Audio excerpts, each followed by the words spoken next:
આધાર કાર્ડની નવી application launch થઈ ગઈ છે. આઈ નો તમારામાંથી ઘણા બધા લોકોને વાત ઓલરેડી ખબર હતી અને ઘણા બધા લોકોએ યુઝ પણ કરતા હતા. પરંતુ આધાર કાર્ડની જે નવી એપ્લિકેશન લોન્ચ કરી છે એની અંદર પણ ઘણી બધી પ્રોબ્લેમ્સ હતી. ઘણા બધા લોકોને ઘણી બધી તકલીફ પડી રહી હતી. એટલા માટે થઈને એની અંદર અપડેટ આવેલું છે. એ અપડેટને કારણે હવે ઘણી બધી વસ્તુ સુધરી ગઈ છે. ત્યારે હવે કઈ રીતના એપ્લિકેશનનો ઉપયોગ કરવાનો છે અને આનાથી તમને શું શું ફાયદો થવાનો છે એ જો તમારે જાણવું હોય ને તો ધ્યાનથી સાંભળજો. હું તમને એક વાત કહું.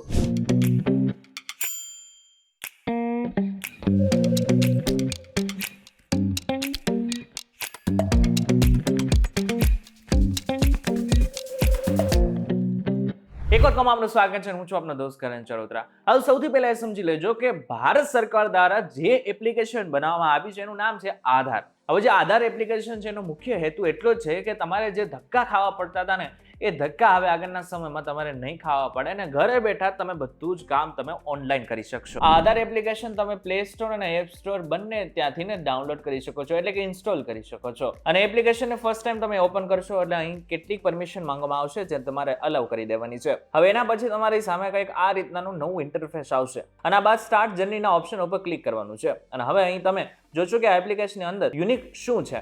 તો યુનિક એક તો એ છે કે આની અંદર ફેશિયલ ઓથેન્ટિકેશન ઓપ્શન મળી જાય છે. એટલે કે કોઈનો મોબાઈલ નંબર જો એમના આધાર કાર્ડ સાથે રજિસ્ટર્ડ નથી તો પણ તમે એપ્લિકેશનની અંદર લોગિન કરી શકો છો, પોતાનો આધાર કાર્ડ ડાઉનલોડ કરી શકો છો, આધાર સાથે જોડાયેલી કેટલીક સર્વિસનો ઉપયોગ પણ કરી શકો છો.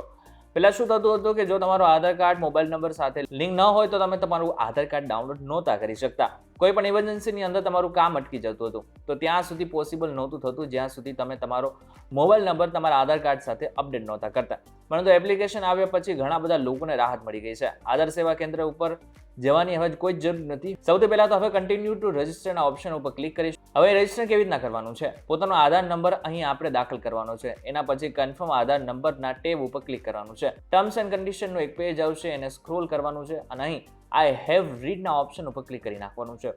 હવે એના પછી સિમ સિલેક્શનનો ઓપ્શન આવશે. બેઝિકલી એપ્લિકેશન યુઝ કરવી છે તો સિમ વેરિફિકેશન કરવું પડશે. આની સાથે સાથે તમારું આધાર કાર્ડ જે સિમ સાથે કનેક્ટ છે ને એની સાથે જો એનો યુઝ કરશો તો બધું સરળ થઈ જશે.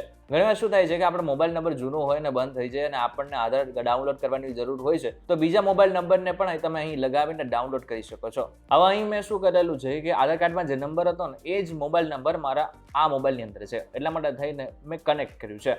આ બાદ કન્ટિન્યુ ટુ સેન્ડ SMS ના ઓપ્શન ઉપર ક્લિક કરવાનું છે.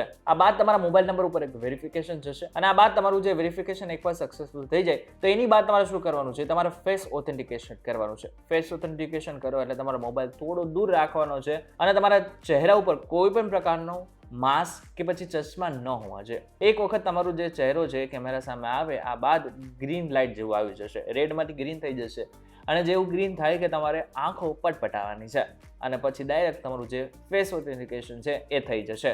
ફેસ ઓથેન્ટિકેશન થઈ ગયા બાદ એક સક્સેસનો મેસેજ પણ આવશે. આ બાદ આપણે એક પિન સેટ કરવાનો છે.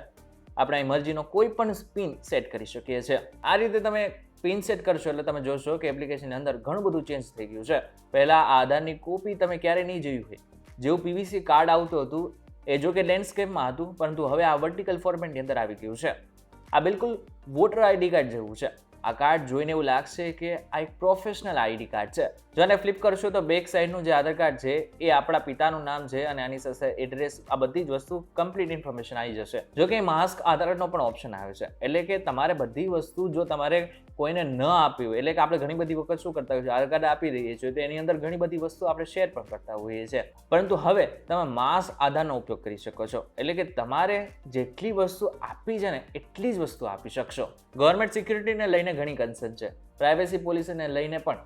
એટલા માટે જ આ એપ્લિકેશનને બેઝિકલી લાવવામાં આવી છે કે આધારનો જે મિસયુઝ થઈ રહ્યો છે એ ન થઈ શકે. આનાથી પણ એક વિશેષ તમે આની અંદર મલ્ટિપલ પરિવારના જેટલા પણ લોકો છે એમના આધાર પણ એક જ એપ્લિકેશનની અંદર જોડી શકો છો. જો પરિવારમાં બધા પાસે અલગ અલગ મોબાઈલ ફોન નથી તો તમે ચાહો તો એક જ ફોનની અંદર બધા જ પ્રોફાઇલ એડ કરી શકો છો. ઘણી બધી વખત એવું થાય છે કે મોબાઈલ નંબર સેમ જ લિંક હોય તો તમે નથી ઈચ્છતા કે અલગ અલગ જોડીએ તો આની અંદર અહીં આવીને તમે પ્રોફાઇલ એડ કરી શકો છો. પરિવારના અન્ય સભ્યો જે છે એ પણ અહીં જોડાઈ જશે. આની અંદર એક QR કોડ પણ આપવામાં આવ્યો છે. આ જે QR કોડ છે એ ખૂબ જ કમાલનો છે. આ QR કોડ જો તમે શેર કરો છો તો તમારો ડિજિટલી જ બધી વસ્તુ શેર થઈ જશે. બેઝિકલી ક્યાંય પણ કોઈ હોટલની અંદર તમે જાઓ અને સ્ટે કરવા જાઓ અથવા તો એરપોર્ટ ઉપર જાઓ તો ખાસ કરીને તમારે આધાર કાર્ડ બતાવવું પડે છે. તો ગવર્મેન્ટનું એવું કહેવું છે કે આવનારા દિવસોમાં જે પણ રજિસ્ટર્ડ વેન્ડર્સ હશે તેમને આધારનો ડેટા સ્કેન કરવા માટે રજિસ્ટ્રેશન કરવું પડશે.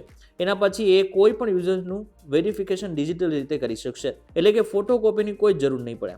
આ QR કોડ તમે કોઈને શેર કરી શકો છો. બેઝિકલી મશીનો લાગેલા હશે ત્યાં સ્કેન કરશો, જેમ કે એરપોર્ટ પર તમે જશો કે ત્યાં સ્કેન કરવાનો ઓપ્શન હોય છે, તો એ જ રીતે જ્યારે તમે સ્કેન કરશો તો તમારા આધારનો ડેટા શેર થઈ જશે.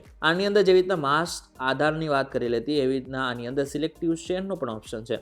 જેમ કે આપણે ક્યાંક ઈચ્છીએ છીએ કે આખું આધાર કાર્ડનો ડેટા ક્યાંય ન જવો જોઈએ. ક્યાંક આપણે ખાલી માત્ર નંબર શેર કરવાની જરૂર હોય છે, તો ક્યારેક માત્ર નામની જરૂર હોય છે, ક્યારેક ફોટાની જરૂર હોય છે, તો માત્ર ઘણી બધી વખત આધાર નંબરની જ જરૂર હોય છે. તો તમારે જે વસ્તુ શેર કરવી હોય એ બધી જ વસ્તુ તમે સિલેક્ટ કરી શકો છો. માત્ર એક વસ્તુ તમારે શેર કરવી હોય તો એક વસ્તુ પણ શેર કરી શકો છો. આ સિવાય ડાઉનલોડ આધારનો પણ ઓપ્શન મળે છે. તો અહીં આપણે ડાઉનલોડ ઓપ્શન ઉપર ક્લિક કર્યું છે તો અહીં બે ઓપ્શન આવે છે. એક તો ઓપ્શન આવે છે માસ આધાર. જો તમે તમારું જે આધાર કાર્ડ છે એનો નંબર રિવીલ કરવા નથી માંગતા અને એનો મિસયુઝ ન થાય એવું ઈચ્છતા હોય તો માસ આધાર કાર્ડ ડાઉનલોડ કરી શકો છો. અને બીજો છે અનમાસ્ક આધારવાળો ઓપ્શન, એટલે કે ગવર્મેન્ટની યોજનાઓ ક્યાંય પણ હોય ત્યારે ખાસ કરીને અનમાસ્ક આધાર કાર્ડનો ઉપયોગ કરવામાં આવે છે. હવે ડાઉનલોડ કરશો તો PDF ફાઇલ ડાઉનલોડ થશે. આની સાથે આની અંદર બાયોમેટ્રિક લોક કરવાનો પણ ઓપ્શન આપવામાં આવ્યો છે, જે ઘણો જરૂરી હતો, કારણ કે બાયોમેટ્રિકને લઈને ઘણા બધા લોકોના પૈસા કપાઈ જતા હતા. ઘણા લોકો સાથે તો ફ્રોડ પણ થતા હતા. હવે એક બીજી મોટી વાત, જો તમારે તમારા આધાર કાર્ડથી મોબાઈલ નંબર ચેન્જ કરવો હોય, એને અપડેટ કરવો હોય, તો આ કામ પહેલાં તમે ઘરે બેઠા નહોતા કરી શકતા, પરંતુ આ એપ્લિકેશન આવ્યા પછી આ કામ ઇઝી થઈ ગયું છે. જ્યાં તમે તમારો જે ચહેરો છે એ સ્કેન કરીને તમે તમારો જે મોબાઈલ નંબર છે એને ચેન્જ કરી શકો છો. જો કે પહેલાં અહીં ઓપ્શન એ પણ દેખાતો હતો કે તમારે જો તમારું નામ ચેન્જ કરવું હોય તો એ પણ ઓનલાઈન કરી શકતા હતા, પરંતુ એ કમિંગ સૂન દેખાડતું હતું. પણ અત્યારે હાલમાં ગવર્મેન્ટે એ ફીચર જ હટાવી દીધું છે. પરંતુ જો તમારે તમારા આધાર કાર્ડની અંદર મોબાઈલ નંબર ચેન્જ કરવો હોય તો માત્ર ₹75 ખર્ચ કરીને તમે તમારા આધાર કાર્ડથી તમારો મોબાઈલ નંબર ઓનલાઈન અપડેટ કરી શકો છો. એની સાથે જ એડ્રેસ જો તમારે ચેન્જ કરવું હોય તો એડ્રેસનો ઓપ્શન પણ આવી ગયો છે, જેમાં બંને ઓપ્શન ગવર્મેન્ટે અત્યારે જોડી દીધા છે. પહેલાં શું હતું કે ડોક્યુમેન્ટ બેઝ અહીં ઓપ્શન મળતો હતો, અત્યારે પરંતુ હેડ ઓફ ફેમિલીના માધ્યમથી પણ એડ્રેસને અપડેટ કરવાનો જે ઓપ્શન છે એ આપી દેવામાં આવ્યો છે. તો હવે ઘણા બધા લોકોને basically head of the family શું છે નહીં ખબર પડી હોય તો આ ફીચર છે. બેઝિકલી તમારા પેરેન્ટ્સનું જે નામ છે, જેમ કે તમારી માતાનું નામ અથવા તમારું પિતાનું નામ અથવા તમારા પતિનું જે નામ છે એ તમારા આધાર કાર્ડ પર લાવે છે. તો આ કારણે ઘણા બધા લોકો જે આના દ્વારા પોતાનું એડ્રેસ અપડેટ કરી લે છે. જો તમારી પાસે કોઈ આઈડી નથી તો પણ તમે તમારા પિતાનું જે સરનામું છે એ તમારા આધાર કાર્ડ પર લાવી શકો છો, અથવા એમનું જે નામ છે જો તમારે લાવવું છે તો પિતાના નામમાં કોઈ કરેક્શન કરવું છે તો એ પણ તમે કરી શકો છો. આની અંદર ખાસ ફીચર એ પણ આપવામાં આવ્યું છે કે હવે તમે જ્યારે પણ આધાર કાર્ડ શેર કરશો અને કોની સાથે શેર કર્યું છે એની હિસ્ટ્રી પણ હવે તમે જોઈ શકશો. બાકી એપ્લિકેશન અંદર જેમ કે નામમાં કરેક્શન કરવું હોય અથવા ડેટ ઓફ બર્થમાં કરેક્શન કરવું હોય, આ જે ફીચર છે ગવર્મેન્ટે પહેલાં આની અંદર ઓપ્શન લાવ્યા હતા પણ કમિંગ સૂન હતા, પણ એ ઓપ્શન છે એ હટાવી દેવામાં આવ્યો છે. અથવા બની શકે કે આગળના સમયમાં જે ફીચર છે એ આવી શકે છે અથવા ન પણ આવે.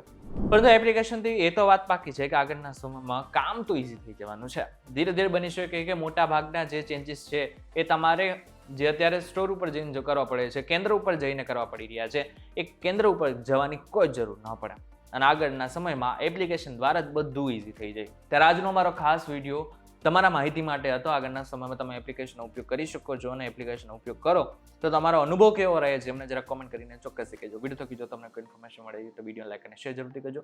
તથા જ ઇન્ફોર્મેટિવ વિડીયોઝ માટે VTV ડિજિટલ સાથે જોડાયેલા રહેજો.